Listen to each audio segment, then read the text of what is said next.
Sabi po dito sa New American Standard Bible, devote yourselves to prayer, keeping alert in it with an attitude of thanksgiving.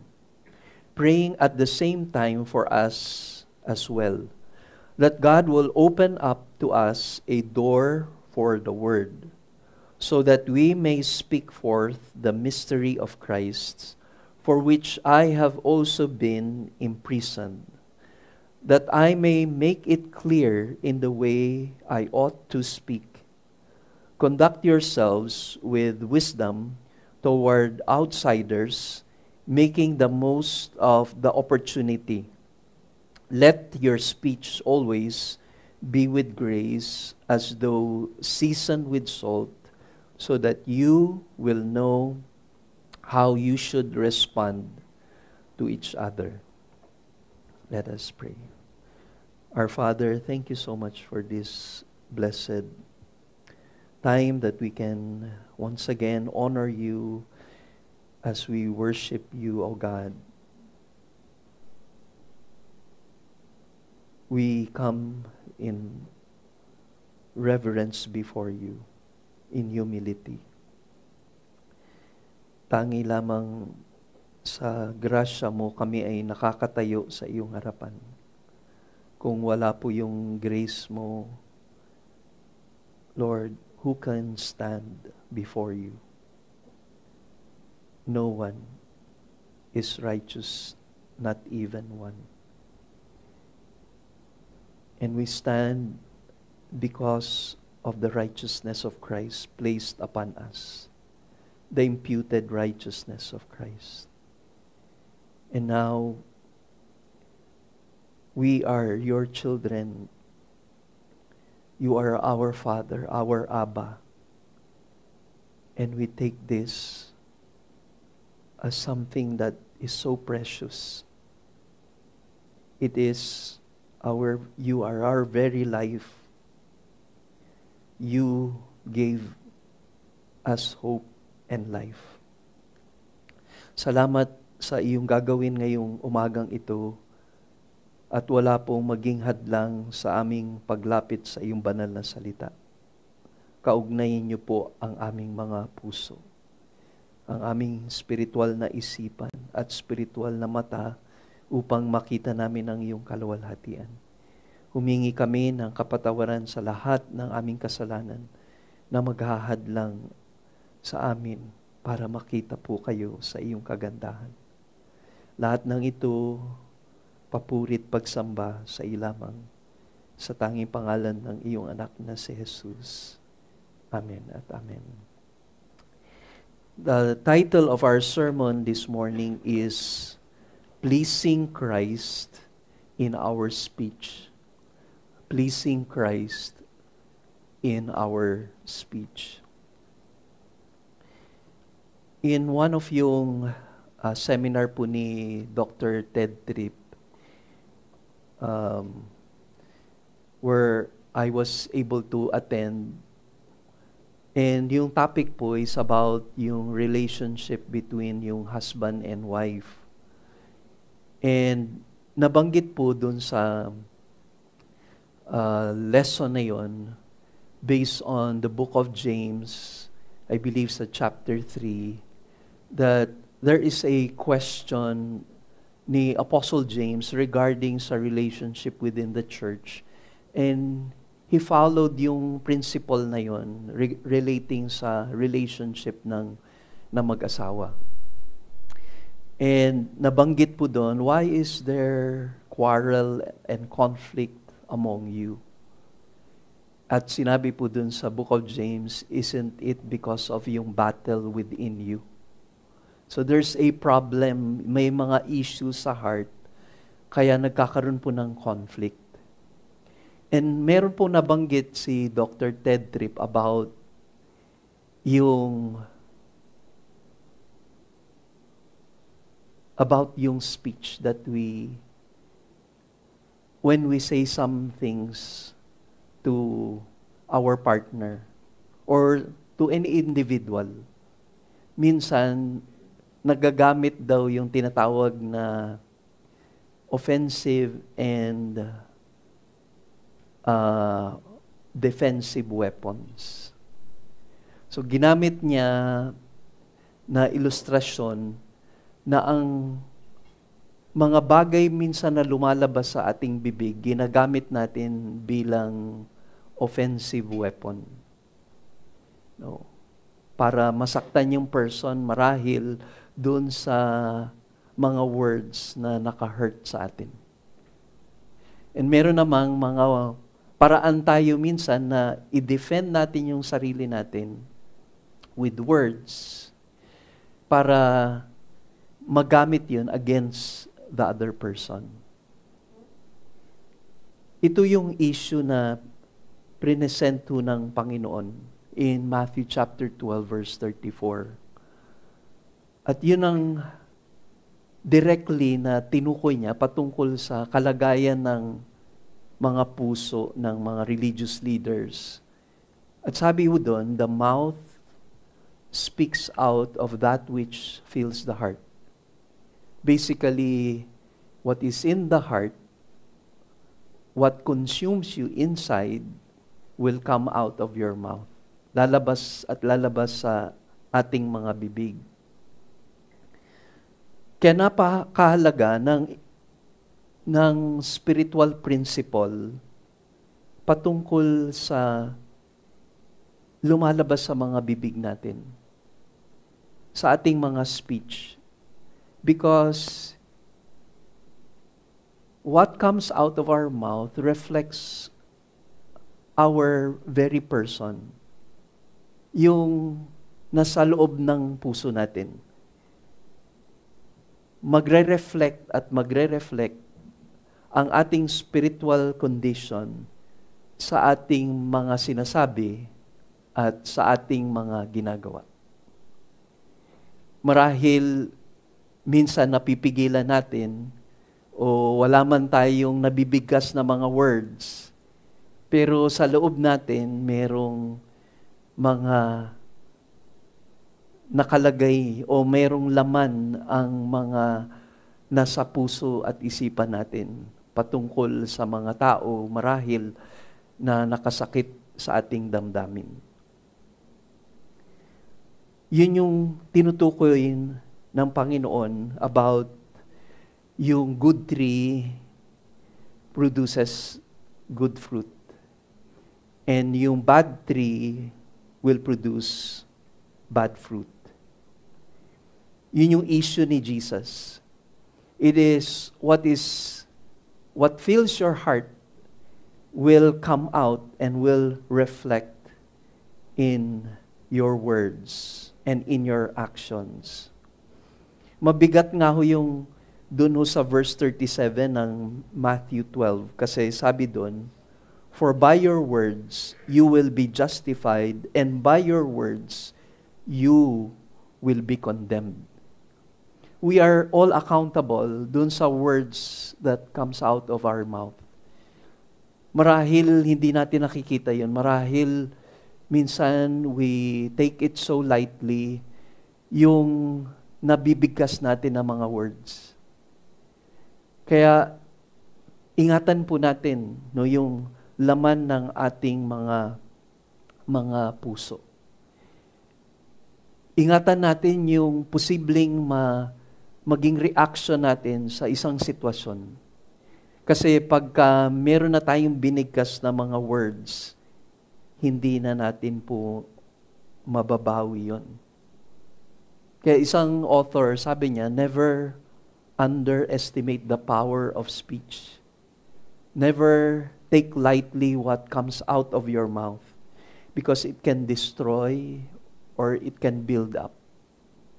It can encourage or discourage others. Ang problema, hindi mo na mababawi yung nasabi mo. At minsan, yung pain nun, mas matindi pa nga daw sa physical na abuse na nagagawa ng iba sa kanyang kapwa. May isang author din na binanggit based on yung commentary niya sa James chapter 3 verses 4 to 6. At nabanggit niya na the power of speech is a gift from God and it must be used the way God ordains it. Kasi may warning ho sa book of James. If you will turn your Bibles there very quickly, at marahil napakahalaga rin na basahin natin ito just to warn us and admonish us sa mga words that comes out of our mouth, ay mabigat ito na mga admonishment, warning, and at the same time, teaching us the ways of the Lord. So basahin po natin ang ilang mga verses pertaining to the power of the tongue. Sabi ho dito sa verse 4, maybe let's start with verse 1. Do not, I'll be reading the Legacy Standard Bible. Do not many of you become teachers, my brothers, knowing that we will receive a stricter judgment. For we all stumble in many ways. If anyone does not stumble in what he says, he is a perfect man, able to bridle the entire body as well. Now, if we put the bits into the horses' mouths so that they will obey us, we direct their entire body as well. Look at the ships also. Though they are so great and are driven by strong winds, they are still directed by a very small rudder wherever the inclination of the pilot wills. So also the tongue is a small part of the body, and yet it boasts of great things. Behold, how great a forest is set aflame by such a small fire.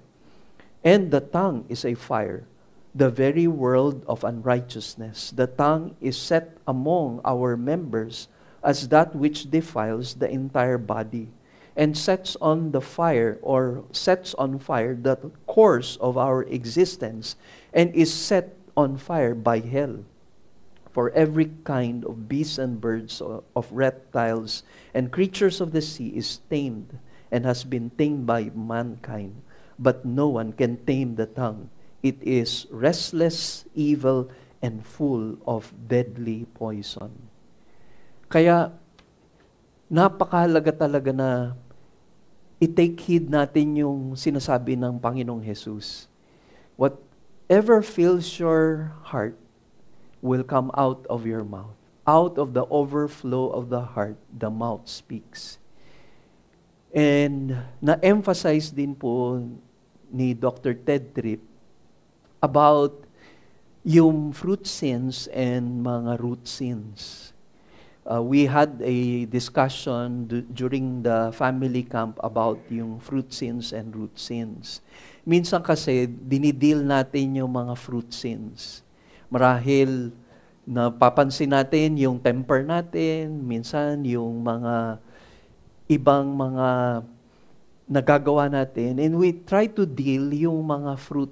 So minsan may nagmamanifest na issue sa temper, or issue sa mga envy or jealousy. Meron po mga ganong issues na na-identify natin. Ang problema, tinatry natin i-deal yung mga fruit. Meron pong massive root structure na hindi mo nakikita. It is underneath. Napakalalim ng ugat na yon sa puso natin. Kaya kahit i-deal natin yung mga fruit sins, unless maputol yung pinaka-root niya, sigurado pong magmamanifest yung mga sins na yon in whatever form ito lalabas sa ating buhay. Sa actions natin and sa speech natin. Kaya ito yung warning din ng Book of James. Ingatan natin yung lumalabas sa bibig natin.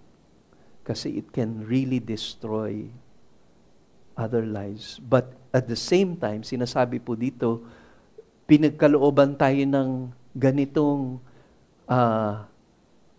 pribileyo to communicate, to express ourselves.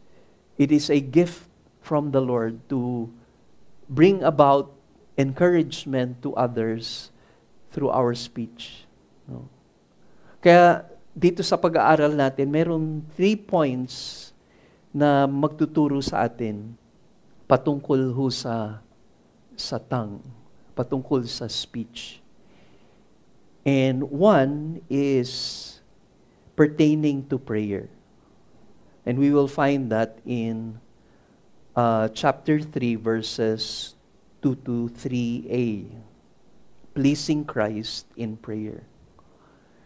Now, once we please Christ in prayer, then we have the power to ask direction from the Lord with this gift that God has given us, our communion with the Lord.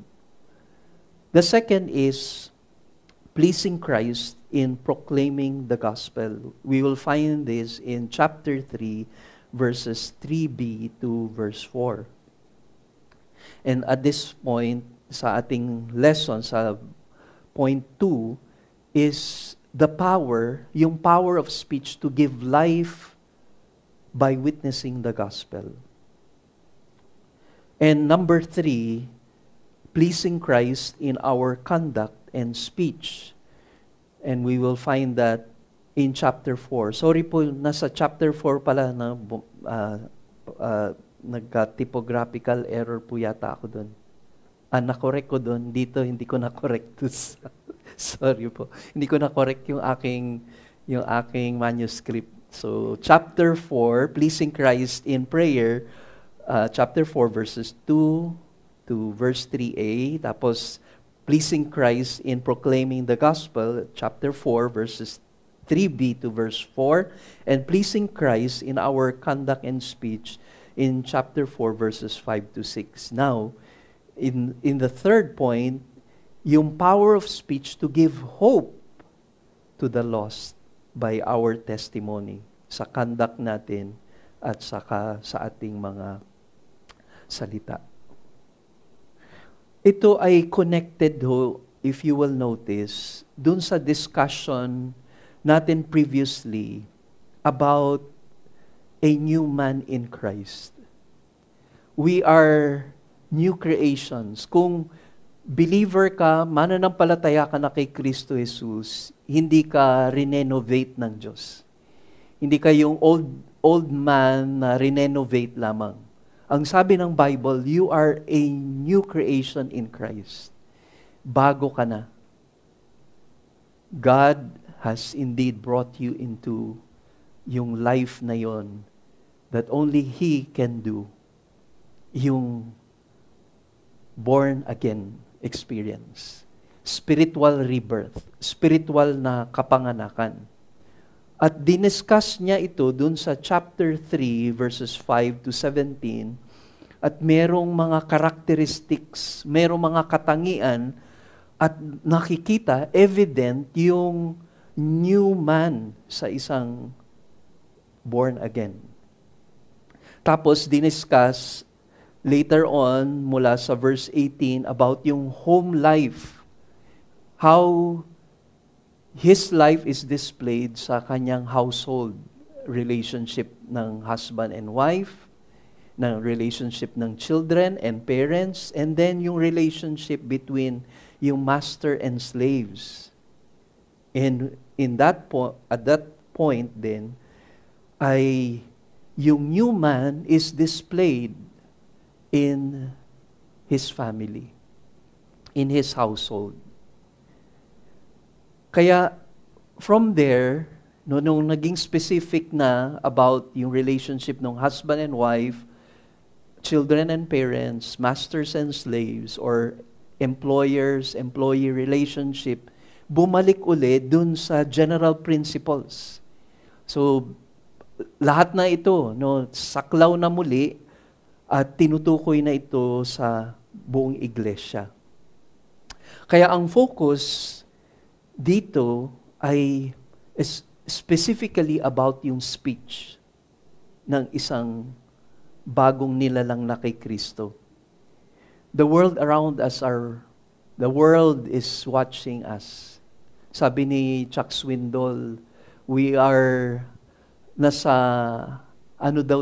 nasa aquarium tayo, at yung mga tao, inoobserbahan tayo sa ating pamumuhay.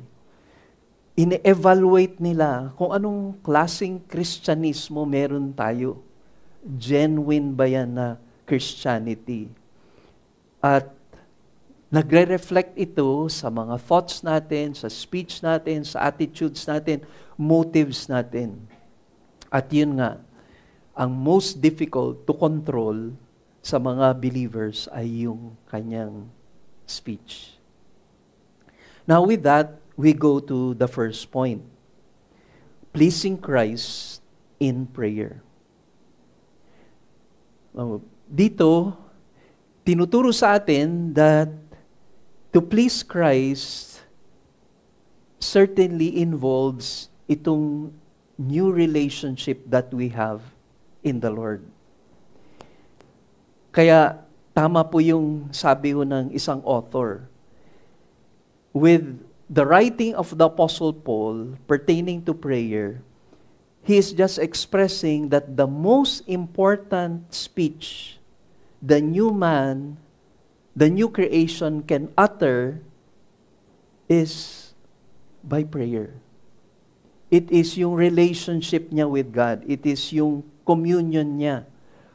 Kaya ang prayer displays yung strength ng kanyang relationship with God. Kaya mahalaga po ito kasi ang ating claim of having a relationship with the Lord, we have a personal relationship with God. At kung buhay po itong relasyon na ito, yung vertical relationship na yon, maapektuhan yung horizontal relationship natin. Yung mga human relationships natin. And if we know yung joy of yung ating salvation, we have been reconciled with God. Just think about it. Kaya minsan parang hindi po natin nabibigyan ng halaga yung ating prayer life, yung ating communion with the Lord. Na-reconcile ka na sa Panginoon. You have a living, vital relationship with God. You are now connected with the Lord. You have this union with Christ.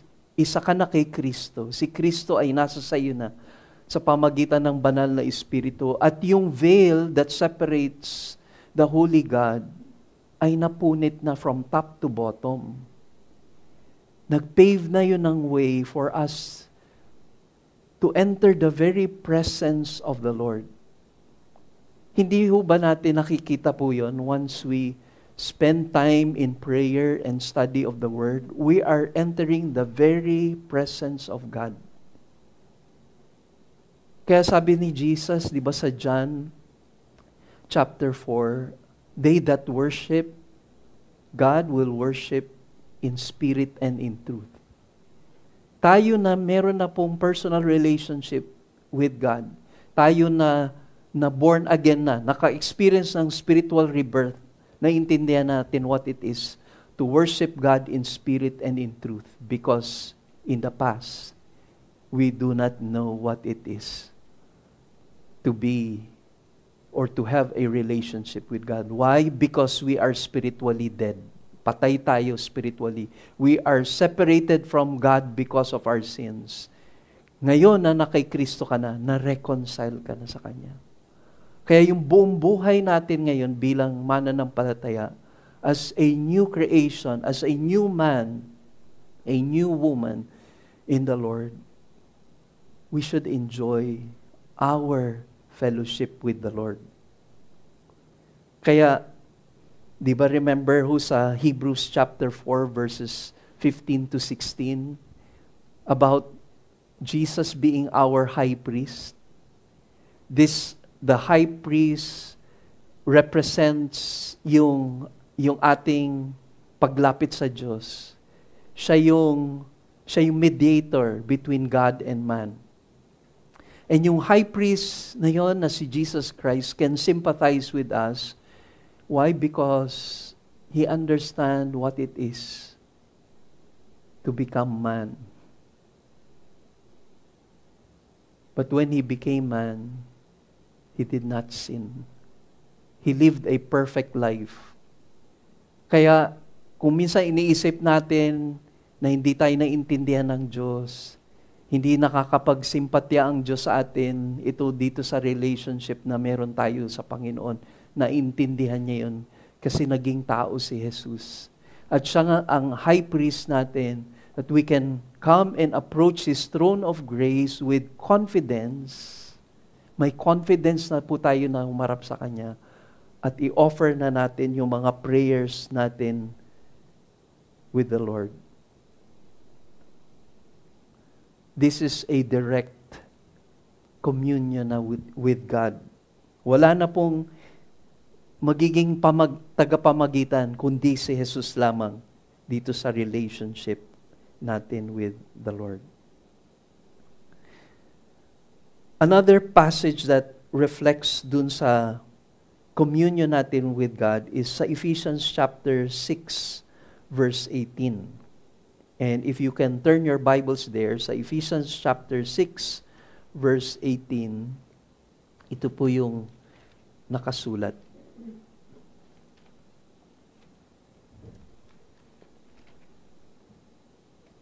It says here, praying at all times, with all prayer and petition in the Spirit, and to this end, being on the alert with all perseverance and petition for all the saints.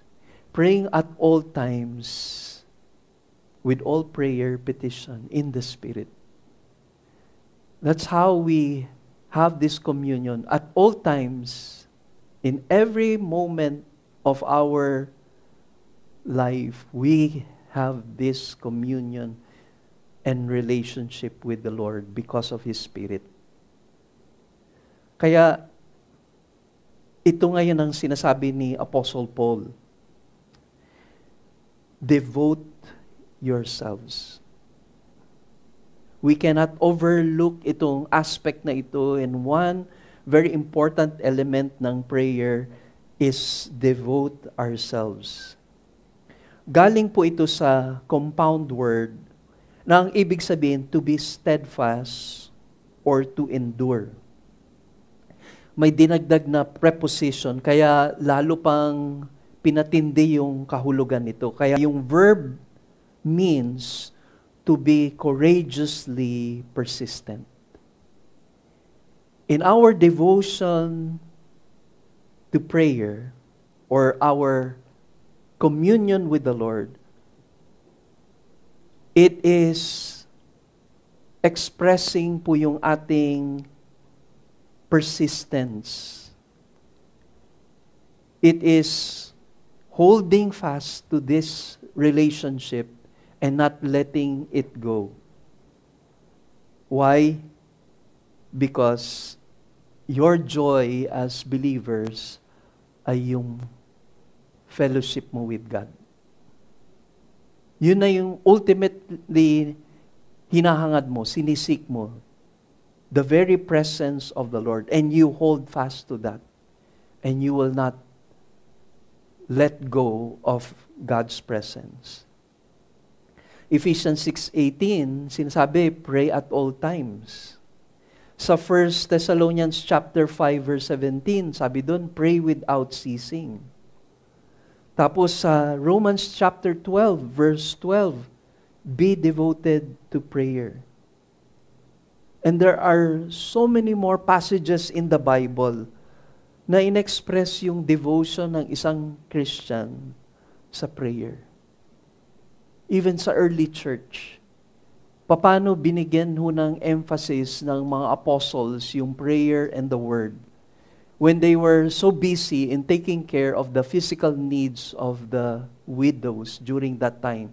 Matindi yung persecution, so nagpo-provide po sila sa food, nagtutulungan po yung mga Christians, lahat ng mga kanilang resources, pinagsasama-sama nila At dumating po sa point na yung apostles, kailangan nilang provide yung mga physical needs ng mga, particularly at this, yung itong verse na ito sa chapter 6, ay ang mga widows. So napapabayaan daw yung mga Grecian Jews. Kasi napraprioritize yung mga Hebraic Jews, meaning yung mga Hebrew-speaking mga Jews. Sila yung napraprioritize. Tapos sabi ho ng mga apostles, hindi tayo pwedeng manatiling ganito na we're so busy with the physical needs of the church. We are to devote ourselves to prayer and the Word. Ganon kahalaga po yung prayer ng mga apostles, yung devotion nila to God's Word. And somehow, can we reflect also with that, with yung truth na yon? Are we devoted to prayer? Are we devoted to the study of the Word? Kasi yung very meaning niya is to be courageously persistent. You don't stop. You're not satisfied with your spiritual life, your communion with the Lord. Nasa present tense nga po yun nung naisulat ito ni Apostle Paul, devote.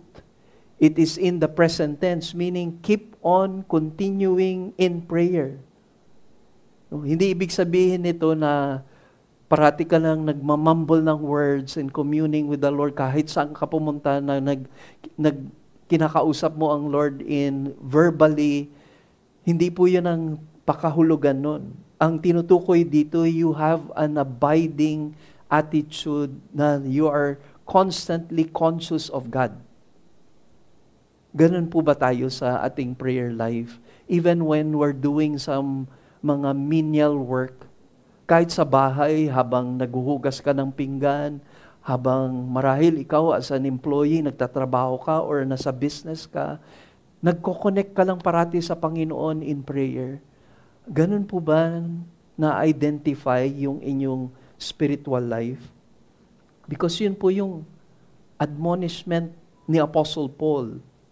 Merong atmosphere and attitude of prayer. You have your regular time of devotion. Nakaset aside po yung morning devotion mo. Meron kang study of the Word before you do all yung work and responsibilities mo. Sineset aside mo yun. Nagpapahinga ka ng maaga. Matutulog ka na maaga para maaga ka din magising. Lahat ng pwedeng maging distraction mo, lahat ng pwedeng nagiging hadlang para makapag-pray ka, mga trivial na bagay, mga non-essential, gi-give up mo yon kasi gusto mo mag-commune with the Lord early in the morning. And then spend time with Him.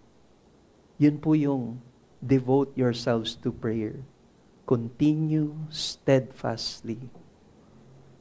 Kaya, I hope that will identify yung ating prayer life.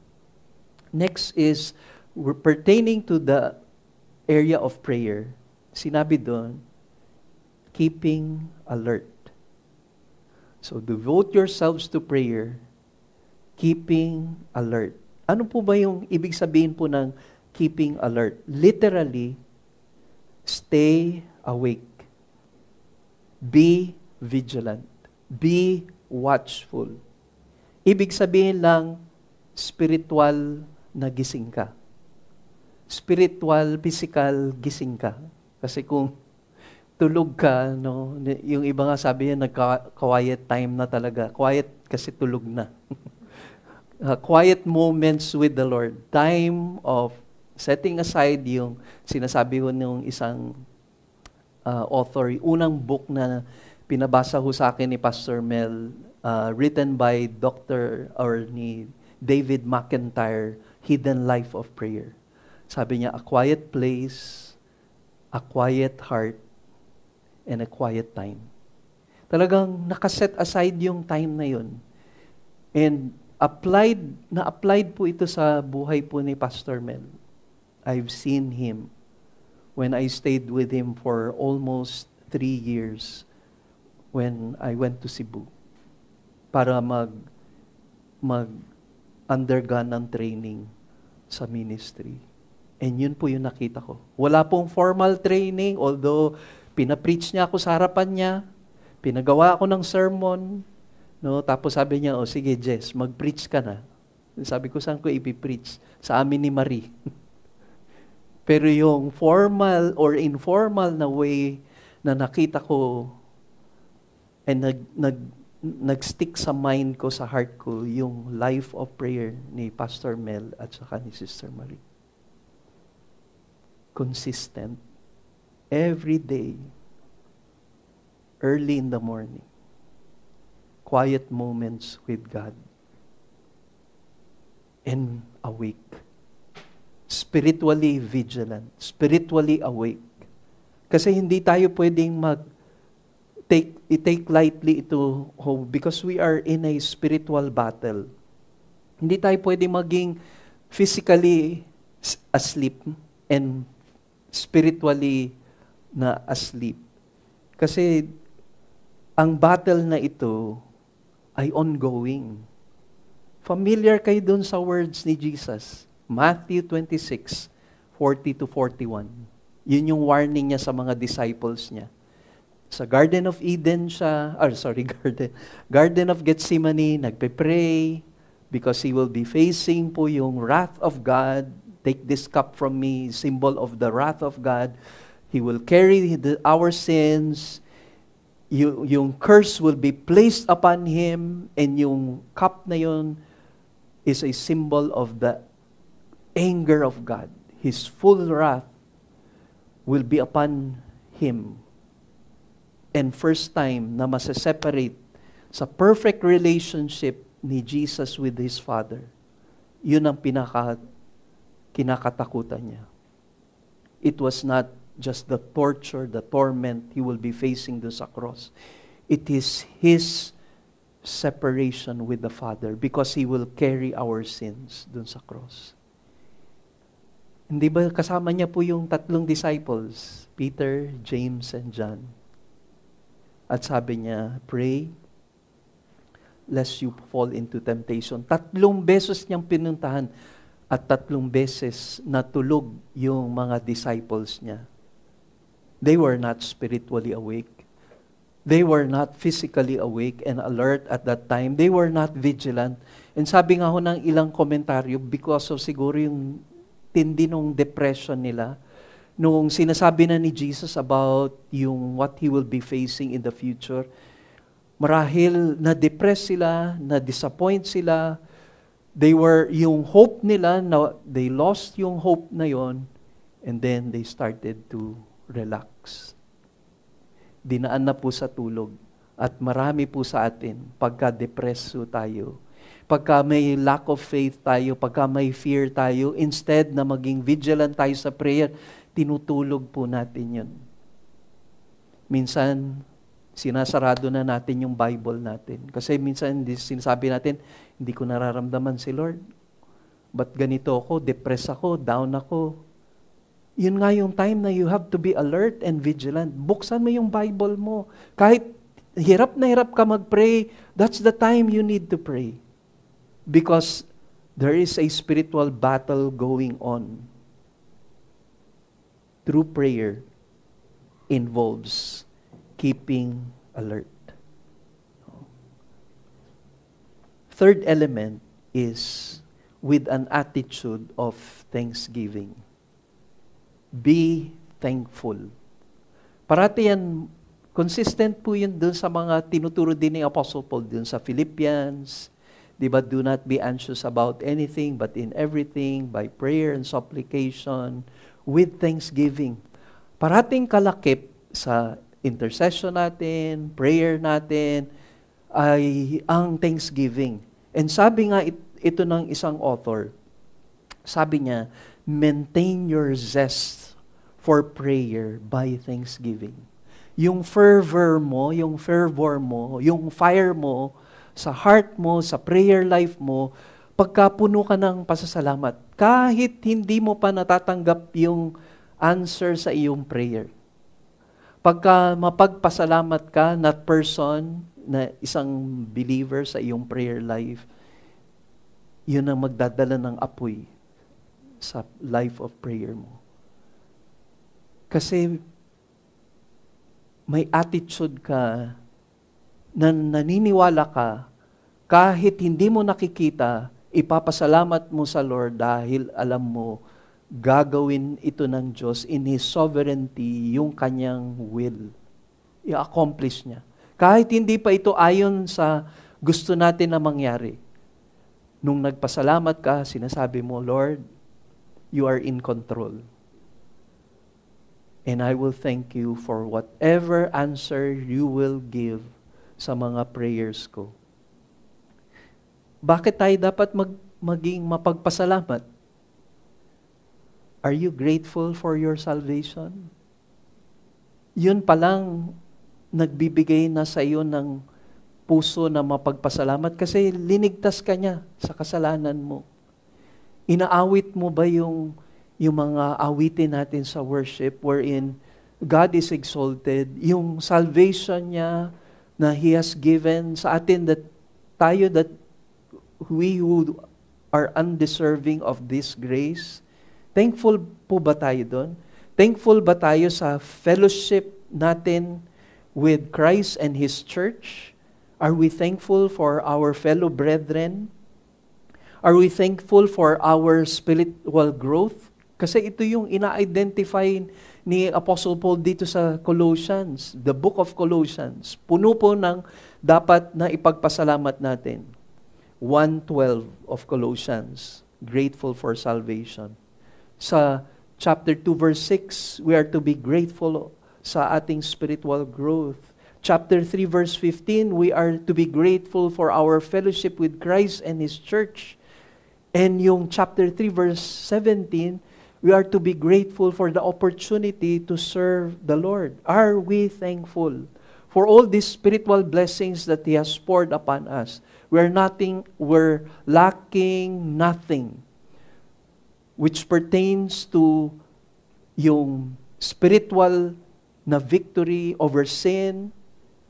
Anything that we need is granted, it has been given, it has been poured from the heavenly places, itong divine power na ito na nag-work sa buhay natin para maging victorious tayo na Christian, para punuin niya tayo ng katagumpayan bilang mga Kristiyano. Hindi po tayo talunan bilang mga Kristiyano. We are people that has been granted such a great privilege and a great blessing from the Lord. Are we thankful? Mapagpasalamat po ba tayo sa lahat ng ito? Alam nyo, ngayon, although na doon sa IBI, tapos na po yung Pentateuch, sa Bible reading ko, usually mayroon akong Old Testament reading at saka New Testament na reading. Nandun ako sa Exodus. Kakapart lang nung Red Sea. No. Tapos yung tubig na ininom nila, mapait. No. Mara. Mapait. No. Sabi ni Lord, sige, tapon mo yung may branch na para tumamis. Tapos right after that, mabuti pa sa Egypt. May karne, may spices. Sabi ni Lord, sige, Moses, sabihin mo, papadala tayo ng tinapay from heaven, manna sa morning, meat sa gabi.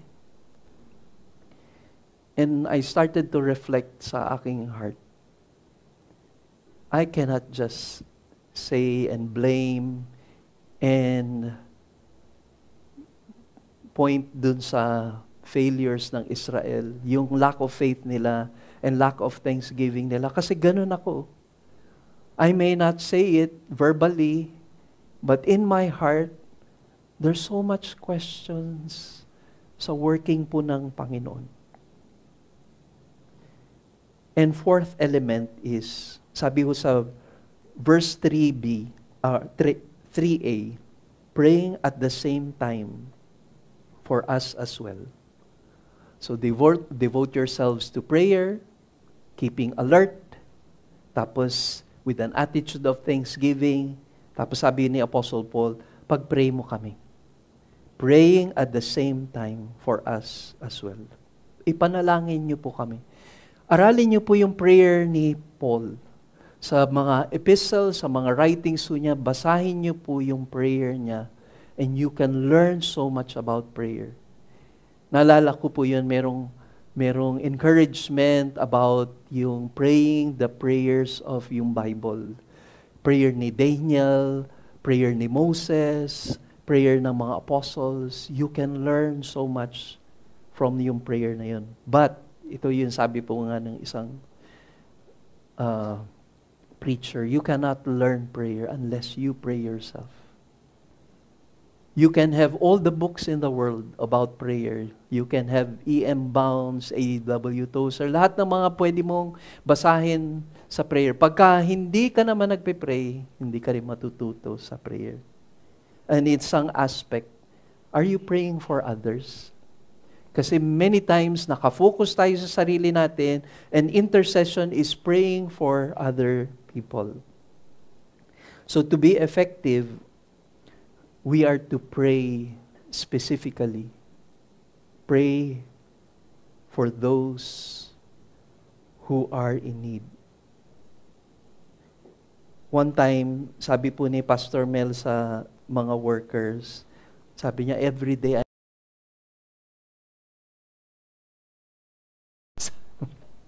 napatahimik po yung mga pastor, napaisip sila, o nga, no? Pinagpipray ba natin? Every day yun, sabi po ni Pastor, I'm praying for you every day. Are you praying for me? Hindi nga niya sinabi, are you praying for me every day? Sabi lang niya, are you praying for me?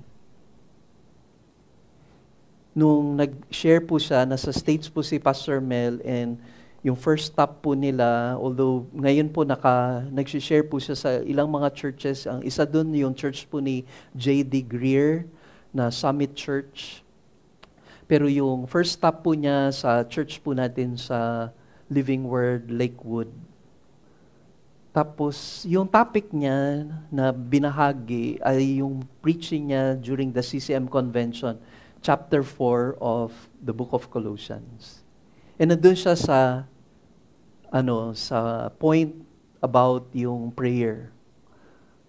Marami daw nagtatanong sa kanya, Pastor Mel, ano po ba yung sikreto nung bakit ito na yung ministry ng Living Word? 120 plus outreaches. Tapos we have yung outreach sa US, sa Lakewood, California, 2 churches sa UK, Living Word Longton, Living Word Silverdale. Dadating po pala si Pastor Jom Kusay, our pastor from Living Word Silverdale sa UK. Dadating po siya ng August 24 and he will be our guest speaker. Si Sister Tess, yung kanyang wife, ay nag-battle po sa breast cancer. 2 breast po niya ang tinamaan po ng cancer. Tapos tinanggal po lahat yun. Tapos nag-undergo ng chemotherapy for several months. And dadating po sila to come to exhort and to encourage us here sa ating church. Kaya alam nyo, tinanong si Pastor May, ano yung sikreto? No? Sabi niya, alam niya, hindi ko alam, talagang pwede kong isagot. Ang masasabi ko lang, ang naging susi lahat nito, prayer. It is our dependence on God. And sinabi niya po sa church sa Lakewood, thank you for praying and interceding for us. Marami pong opportunities for the work of the gospel and the work of God. But are we praying?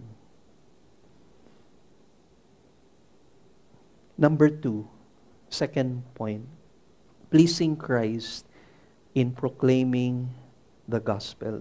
This is connected also with yung verses 2 to 3a.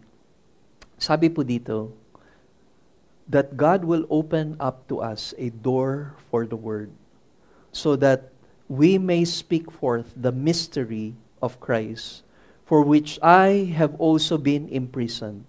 Verse 4, that I may make it clear in the way I ought to speak. So very specific po yung request ni Apostle Paul for prayer. Pray for at the same time for us as well, sabi niya. Ano yung specific? That God will open up to us a door for the Word. Alam niyo po ba na kung saan siya nung sinulat niya itong Book of Colossians? Ito ay ibinibilang na prison epistle. Ang mga prison epistles ay ang Book of Ephesians, Colossians, Philemon. And nasa kulungan siya dito. Ang prayer request niya hindi, Lord, or brothers in Colossae, brothers and sisters in Colossae, may the door of my prison cell be open. Kasi nangyari na yun one time, di ba? Nag-open yung prison cell sa Philippi when they were imprisoned. Pero dito, sabi niya, but yung doors of the ministry might be open. Consistency, Paul dito, when it comes to doors for the gospel being open. Like 1 Corinthians chapter 16, verse 9. Sabi dito, for a wide door for effective service has opened to me, and there are many adversaries. So even as these doors are open, there's a battle going on. There's mga persecutors. There are enemies that we are facing. Pero nevertheless, yun ang request ko for prayers. Open doors for the gospel. Buksan ng Panginoon ang mga pintuan na yun para sa ebanghelyo ng Panginoong Jesus. Kaya si Pablo, he was a faithful minister of God. Kahit hindi po siya malaya physically, pero he was free. Hindi lang physical ang freedom na natatamasa niya, kundi spiritual na freedom. Why? Because yung prayers ng mga believers for him ay nagtitake effect. It is even molding yung very character ni Apostle Paul as a servant of God. Pinagpe-pray po ba natin yung mga pastor po natin? Are we praying for them? Pinagpe-pray po ba natin si Pastor Mel as the doors are being opened po sa Amerika? Alam niyo po ba na he is ministering to mga church planters sa iba-ibang mga nationalities ang naging bahagi po nitong seminar na ito. Naalala ko nung may time mo noon when siguro yung mga naririnig po niya yung mga ilan na manggagawa.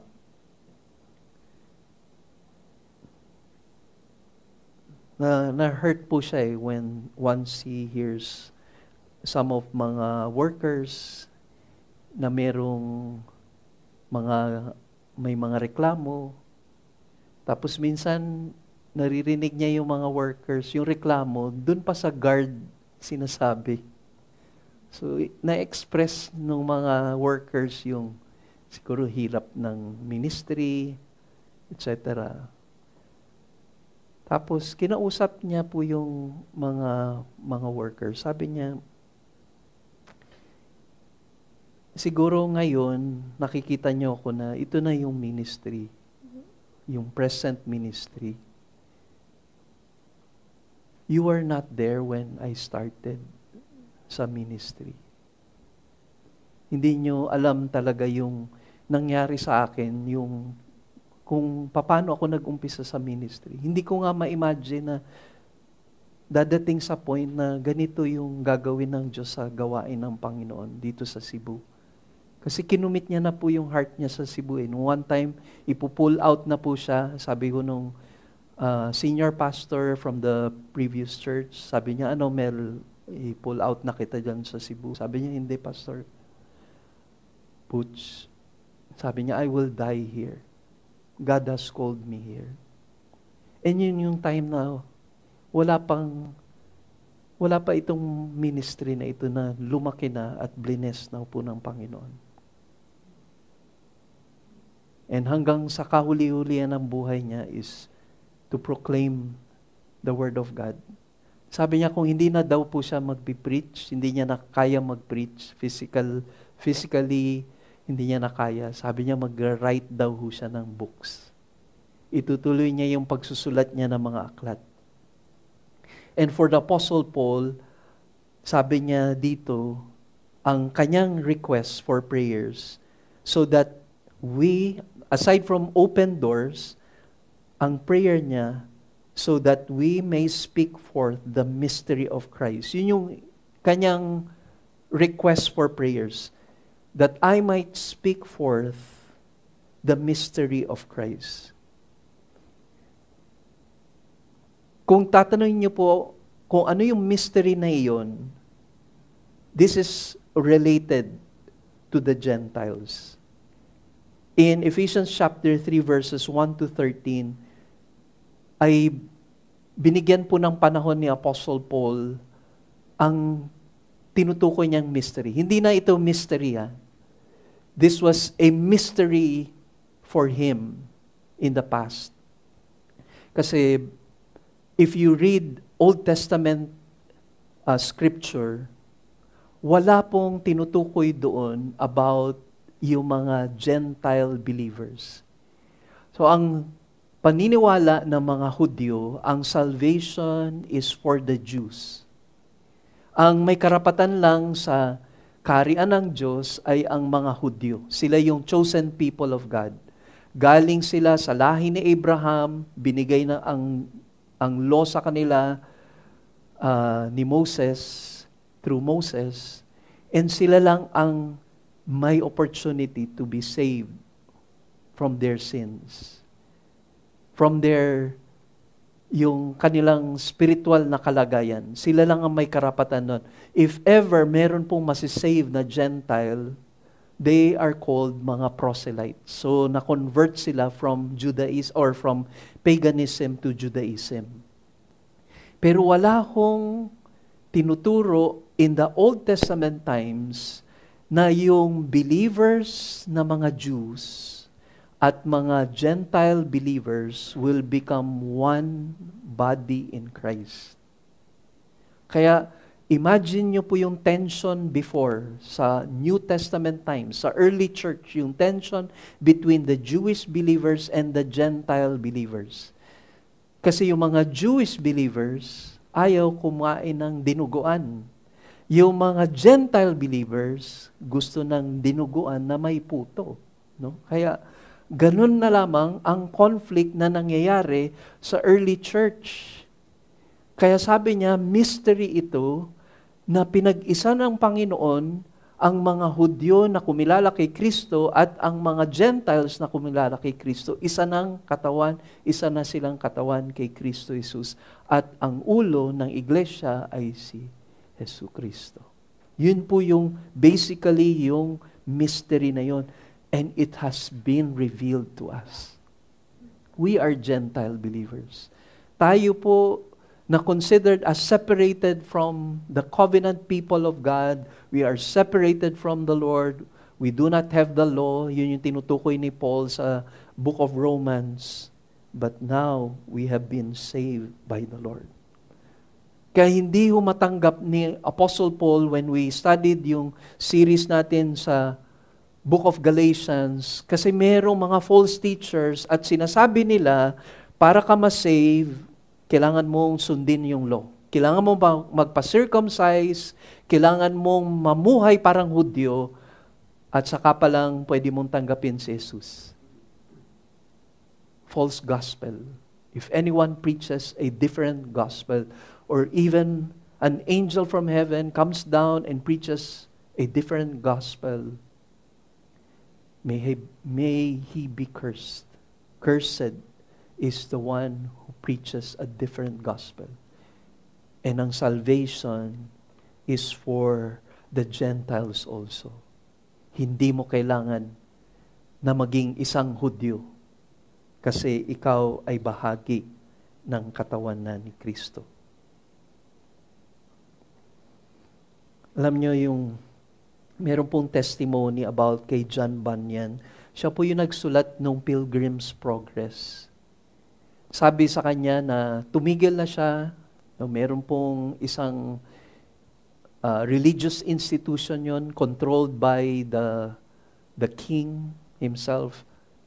And dahil si John Bunyan isang Puritan, pinipreach niya po yung pure gospel, and hindi niya pwedeng maialis ang mga maling turo ng isang religion na taliwas sa turo ng Bible. Sabi sa kanya, tumigil ka sa pagpipreach mo tungkol sa gospel. And sabi po ni John Bunyan, if I am out of prison today, I will preach the gospel again by the help of God. Again tomorrow by the help of God. Kulong niyo ako ngayon, palayaan niyo ako bukas, magpipreach pa rin ako. And 12 years po siya nakulong, naisulat niya po yung Pilgrim's Progress. Ang isa or second to the Bible na most printed po na book, na material. Second to the Bible. Now, very important yung verse 4, it says that I may make it clear in the way I ought to speak. Make clear ay galing po sa Greek word na means make plain or to be apparent or to be understandable. Yun po yung basic na meaning niya. So when he requested for prayer for himself while he was imprisoned in Rome, sabi niya, opportunities for the gospel of Christ, that this mystery will be known, and that the door might be open. And sabi niya, let this message be clearly preached to the people. Malinaw ang pagpapahayag ng salita ng Diyos sa mga taong makakapakinig. Alam niyo po na very important to yung prayer for the gospel to be clear.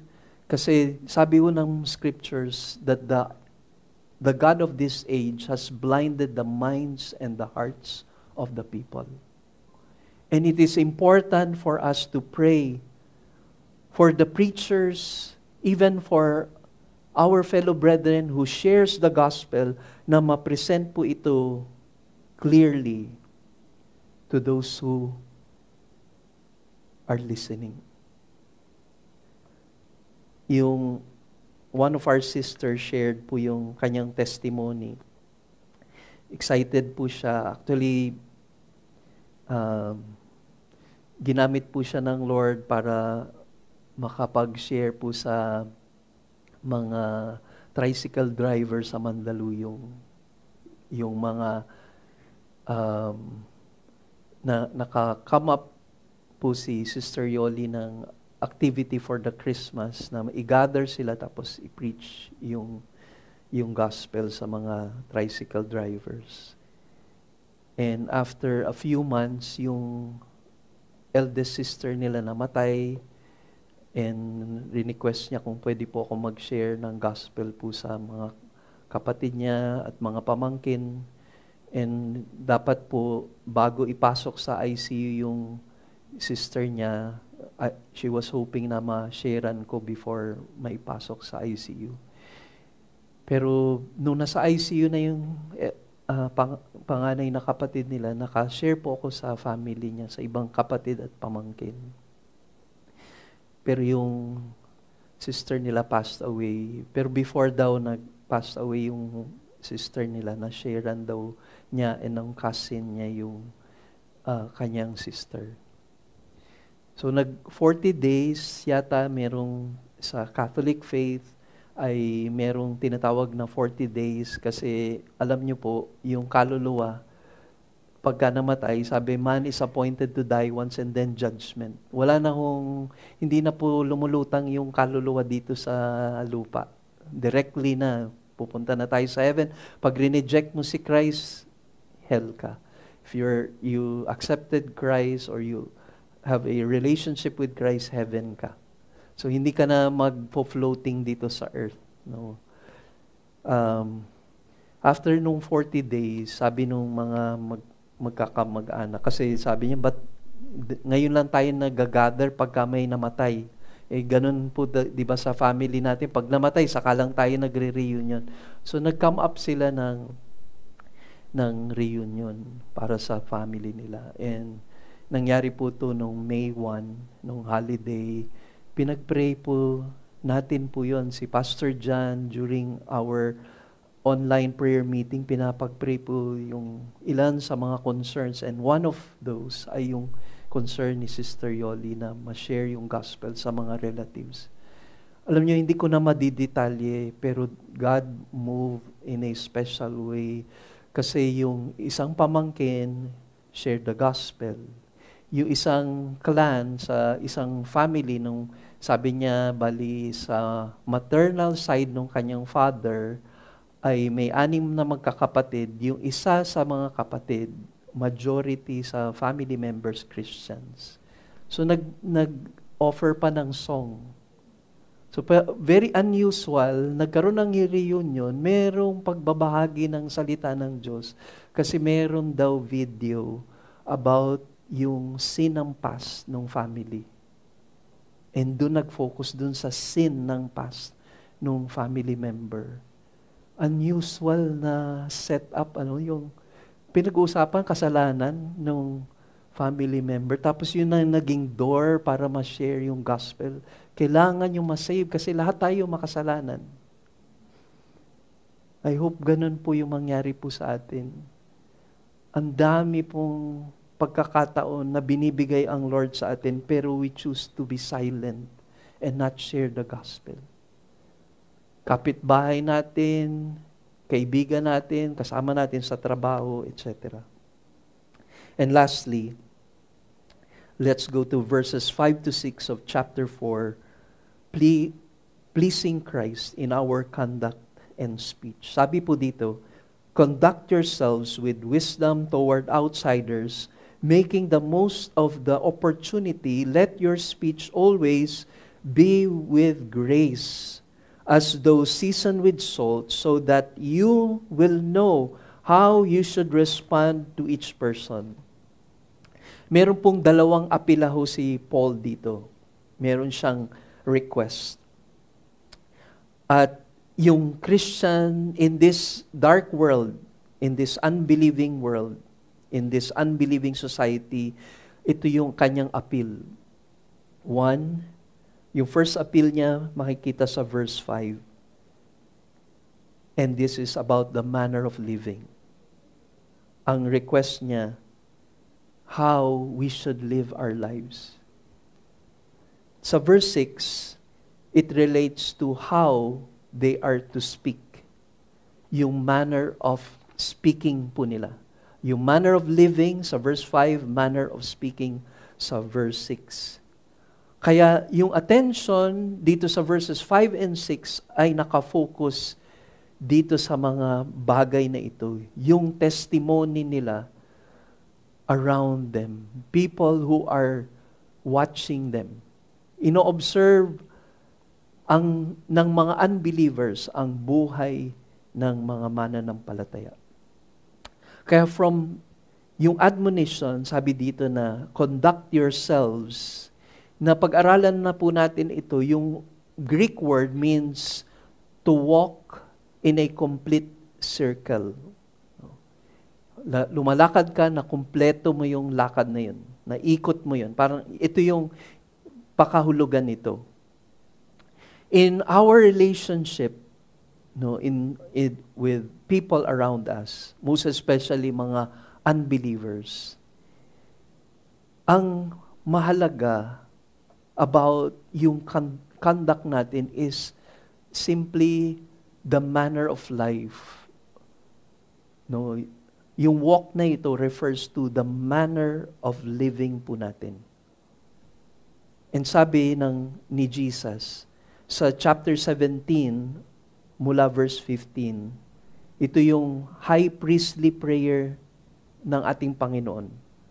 So, mula verse 15 ng chapter 17, I do not ask you to take them out of the world, but to keep them from the evil one. Verse 16, they are not of the world, even as I am not of the world. Verse 17, sanctify them in the truth. Your word is truth. As you sent me into the world, I also have sent them into the world. Hindi tayo hiniwalay ng Diyos sa mundo na ito. We are in this world, but we are not of this world. Hindi tayo ini-isolate ng Diyos sa world na ito. Hindi tayo parang mga monks, mamundok na lang tayo para hindi tayo mahawa ng worldly system na ginagalawan natin. Hindi yun yung sinasabi ng Bible. We are in this world and we are being insulated by the Lord. Tayo ay Kanyang sinasanctify sa truth niya. Sinasanctify at tayo ay pinoprotektahan niya dito sa world na ginagalawan natin. Kaya tayo linagay ng Panginoon dito kasi kailangan ng Diyos na tayo maging testimony to the world around us. Yun yung purpose why we still live.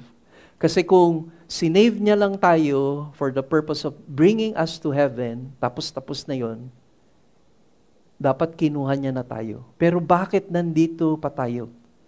Kasi gusto ng Panginoon gamitin tayo ng Panginoon. If you're so concerned about your career, you're so concerned about yung future mo or whatever, tandaan nyo, first and foremost, you're here to represent Christ. You are a follower of Christ. You are a disciple of Christ. You're not here to be, quote-unquote, successful in life, for you to attain certain mga achievements. Praise God for the achievements. Praise God if you will become successful. Pero primarily, when God blesses you, God wants to use you. Kung saan ka ilinigay ng Panginoon, gusto Kanyang gamitin doon. Kasi yun yung purpose natin dito po sa lupa. So in a positive sense, ang ini-imply sa atin nitong verses na ito, i-conduct natin ang ating buhay that will attract people to Christ. Yung impression that we leave behind to the people around us. Sabi ng 1 Thessalonians 4:12, so that you will behave properly toward outsiders and not be in any need. 1 Timothy chapter 3 verse 7, and he must have a good reputation with those outside the church, so that he will not fall into reproach and snare of the devil. Yung outsiders dito refers to the unbelievers.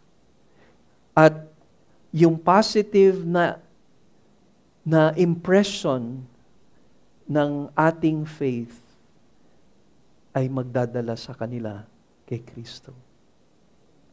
Maybe you're familiar po yung word na wisdom. So sabi ho dito na in our manner of living and our manner of speaking, meron po dapat na wisdom. At yung wisdom na ito ay sa Greek word is Sophia. No? Kaya si Pia, wala si Sophia. Pero yun po yung definition ng name niya. No? Ang definition ito ay Greek word na it means wisdom. And when we talk about wisdom, it is not just knowledge. It is not just gaining information. When we talk about wisdom, it speaks of applied knowledge. Na-apply po natin yung mga natututunan natin. At alam niyo po ba na ito ay nasa present tense? So yung manner of living natin ang madi-display ay yung wisdom that comes from the Lord. At ito yung sabi po ng isang author. Sabi niya, our manner of life should be a testimony to our faith evangelism in shoes. Ulitin ko yan, ano? Our manner of life should be a testimony to our faith evangelism in shoes. Ikaw mismo, yung buhay mo, yung manner of living mo, yung manner of speaking mo, is in itself a testimony. You are a walking testimony of Christ. Yung verb in the statement, make the most of every opportunity, ay isang market term. It meant to buy out or purchase completely. Kaya yung opportunity, make most of every opportunity, ay galing sa Greek word na kairos, na minsan ay ina-identify na redeeming the time. Galing pala itong word na ito sa isang gamit sa marketplace. At pagka daw merong sale, buy out. So, alam niyo naman, no, yung iba pagka merong sale, nakapila na kaagad yan, no, para mabili yung item na gusto nilang bilhin. No. And ubusin yung mga sale. Yun ang galing yung root word, redeeming the time or make the most of every opportunity. Buy out, purchase completely, ubusin mo na. You have the opportunity now because tomorrow will be late.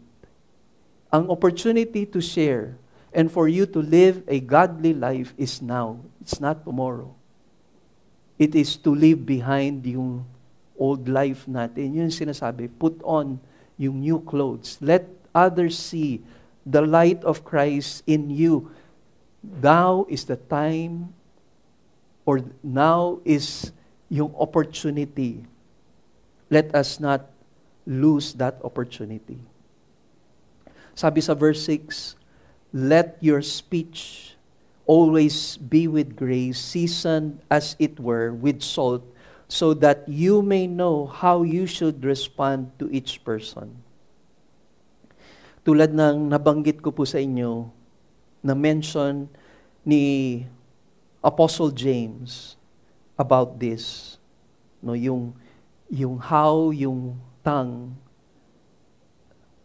becomes a very small part ng body po natin, but yung effect niya very powerful.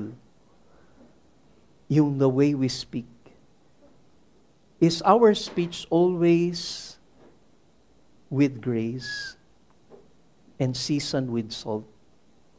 Kasi pag tinutukoy po nun, yung about yung speech always, let your speech always be with grace, seasoned with salt. It speaks of one thing na very important. When you put on the new self, Christ's likeness is displayed in your life. It is the righteousness of Christ and the holiness of Christ in you. Yun yung nakikita doon sa ating buhay. And consistent yung life natin when we say we put on the new self, it is consistent with our speech. Hindi lamang paminsan-minsan, hindi lang occasional, pero yung speech niya is always with grace. Yung grace po ay madalas ang ating translation po dito ay unmerited favor. Pero sa mas malawak na kahulugan nito, it means to say what is spiritual, to say what is wholesome, to say what is fitting, kind, sensitive, purposeful, complementary, gentle, truthful, loving, and thoughtful.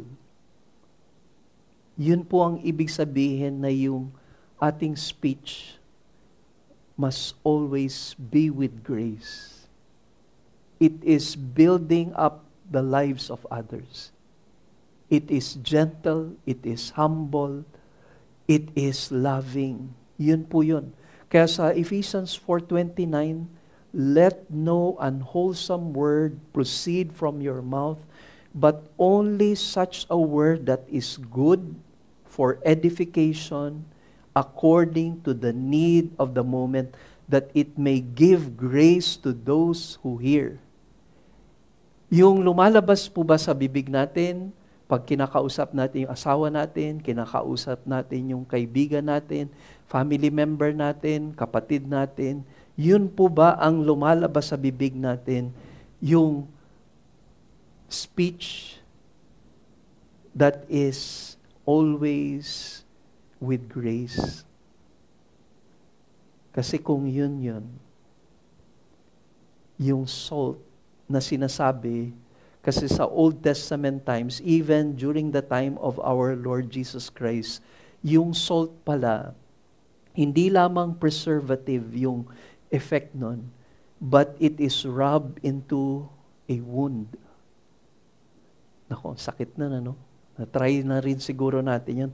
But during those times, salt can sting when rubbed into a wound. It prevents corruption. And believers' speech should act as a purifying influence in the lives of others. Nape-preserve. May preservative effect yun. May healing effect yung binibigkas natin sa iba. Yun ba yung lumalabas po sa speech natin? Testimony po ba yun, yung ating buhay? Kasi it gives flavor. Nagbibigay ng flavor po yun. Nagbibigay po ng love, and nagbibigay po ito ng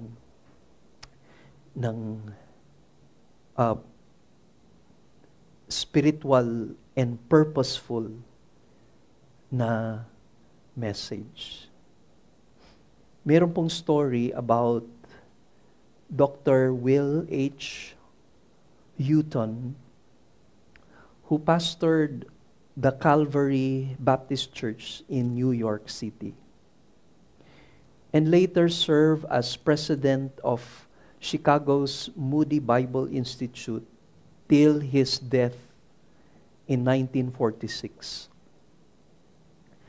When Dr. Houghton became pastor of the Baptist Tabernacle in Atlanta, a man in the city hired a private detective to follow Dr. Houghton and report on his conduct. After a few weeks, the detective was able to report to the man that Dr. Houghton's life matched his preaching. As a result, that man na nag-hire ng detective became a Christian. Consistent po ba yung ating sinasabi sa ating pamumuhay? Sa totoo lang, madali lang naman magturo. Sa totoo lang, pwede matrain ng isang tao to preach. Ako mismo ay testimony nun. Hindi po ako makatayo sa harapan ng mga tao before. Kaya ko lang i-handle mga bata. Hindi ko na-imagine na makakatayo po ko sa harapan ng tao. Kaya masasabi ko sa inyo, pwede matrain ng isang person. Pwede siyang makatayo, pwede siyang maka-share, maka-impart, and madali. Madali yung pwedeng training natin. Pero sa baba nito, pagbaba dito sa pulpito na ito, totoo ba ang buhay na pinapahayag ko sa harapan ninyo ay totoo sa private life ko? Even when nobody is looking. With that, siguro mag-evaluate din po tayo. Consistent ba yung sinasabi natin sa pamumuhay natin?